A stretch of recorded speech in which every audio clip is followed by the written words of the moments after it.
بسم اللہ الرحمن الرحیم۔ دزارہ چینل کے معزز ناظرین، السلام علیکم ورحمۃ اللہ وبرکاتہ۔ ناظرین، آج کی ویڈیو میں غسل کرنے کا آسان طریقہ بتائیں گے۔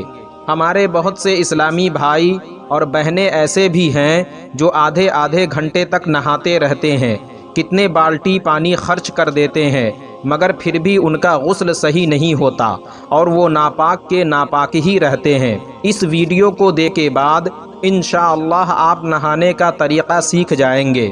اسی طرح کچھ لوگ نہاتے وقت کلمہ شریف یا نعت وغیرہ پڑھتے ہیں، تو کیا واقعی نہاتے وقت کلمہ وغیرہ پڑھنا ضروری ہے یا نہیں؟ اسی طرح سارے کپڑے اتار کر نہانے میں کوئی حرج تو نہیں؟ انشاءاللہ آج کی ویڈیو میں ہم تفصیل سے بات کریں گے، تو ویڈیو میں آخر تک ضرور بنے رہیں۔ غسل کی نیت کرنا سنت ہے، اگر نیت نہ بھی کی تو غسل ہو جائے گا۔ غسل کی نیت اس طرح کریں: میں پاک ہونے اور نماز کے جائز ہونے کے لیے غسل کر رہا ہوں۔ نیت کرنے کے بعد پہلے دونوں ہاتھ گٹوں تک 3 مرتبہ اچھی طرح دھوئے، پھر شرمگاہ اور اس کے چاروں طرف دھوئے، چاہے گندگی لگی ہو یا نہ لگی ہو۔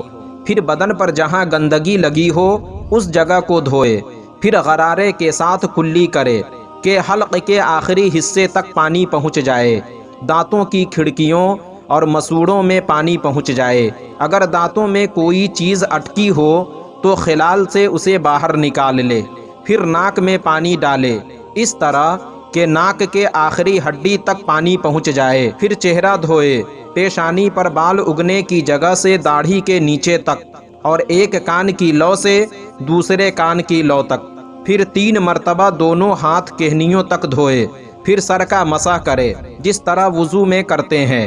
اس کے بعد بدن پر تیل کی طرح پانی بہائیں، پھر 3 مرتبہ سر پر پانی ڈالیں، پھر 3 مرتبہ دائیں کاندھے پر، پھر 3 مرتبہ بائیں کاندھے پر، اور ساتھ میں بدن کو ملتے بھی جائیں تاکہ جسم کا کوئی حصہ سوکھا نہ رہے۔ اسی طرح عورتیں اپنے کان کی بالی، ناک کی نتھنی وغیرہ کو گھما کر وہاں تک پانی پہنچائے۔ اس کے بعد صابن وغیرہ لگانا ہو تو لگائیں، پھر آخر میں دونوں پاؤں دھو کر الگ ہو جائیں۔ شریعت کے مطابق اب آپ پاک ہو گئے۔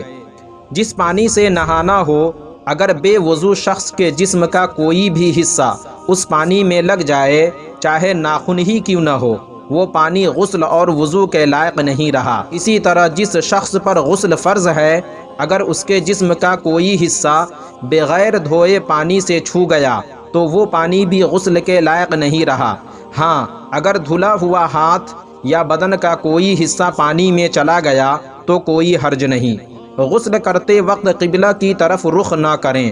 اگر باتھ روم یا ایسی جگہ غسل کر رہے ہوں جہاں کسی کے آنے کا خطرہ نہ ہو تو ایسی جگہ سارے کپڑے اتار کر نہانے میں کوئی حرج نہیں۔ نہاتے وقت نعت شریف یا کلمہ وغیرہ پڑھنا ناجائز و حرام اور گناہ ہے، اس لیے نہاتے وقت خاموش رہے۔ جن عورتوں کے ناخنوں پر نیل پالش وغیرہ لگا ہو، جب تک کہ وہ نیل پالش وغیرہ کو صاف نہ کر لیں ان کا غسل یا وضو صحیح نہیں ہوگا۔ کچھ لوگ ناپاک تہبند یا چڈی پہن کر غسل کرتے ہیں اور سمجھتے ہیں کہ نہانے میں سب کچھ پاک ہو جائے گا۔ یاد رکھیں، یہ بے وقوفی ہے اور اس سے گندگی پھیل کر سارے بدن پر پھیل جاتی ہے۔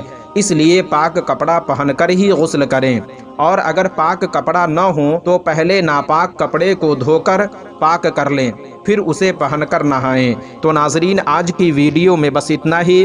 امید کرتا ہوں آپ کو ہماری یہ ویڈیو پسند آئی ہوگی۔ ویڈیو پسند آنے کی صورت میں ویڈیو کو لائک اور شیئر کریں، اور اسی طرح کی مزید اسلامک معلومات کے لیے ہمارے چینل دزارہ کو ضرور سبسکرائب کریں۔ پھر انشاءاللہ اسی طرح کی کسی دوسری ویڈیو میں ہماری ملاقات ہوگی۔ جب تک کے لیے اللہ حافظ۔